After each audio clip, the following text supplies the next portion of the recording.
ప్రకృతిలో ఆకాశంలో అంటా మనం తోకచొక్కి వెళ్ళినప్పుడు ఈయన పుట్టాడు. ఇప్పుడు ఏంటో అది విస్ఫోటనం సమయం. మహానుభావులు అంటే ఎవరెవరు అంటాం మన మహానుభావులని.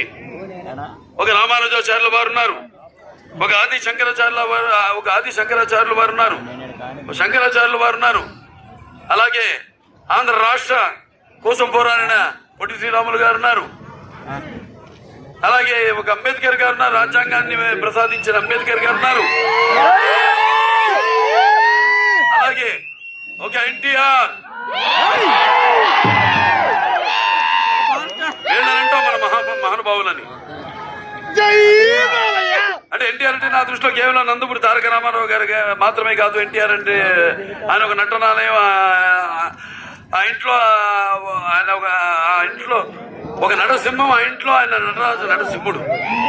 డి అంటే తారామండలంలోని తారక ధృవతారకుడు. ఆర్ అంటే రాజర్షి రారాజు, రాజకీయ దురంధర యుగంధరుడు, రమణీయ రమ్య కమనీయ సౌమ్య గుణధాముడు. అందుకే గుండెల్లో ఆరాధ్యుడైన ఈ విగ్రహం కూడా అంతే. గత స్మృతులు కాదు మనం తలుచుకోవాల్సింది. ఒక ఆదర్శమూర్తిగా ఆయన స్ఫూర్తి ప్రదాయకంగా తీసుకుని ముందుకు వెళ్ళాలి మనం. నేనంతే నా జీవితంలో ఆయన్నే తీసుకుంటాను స్ఫూర్తిగా.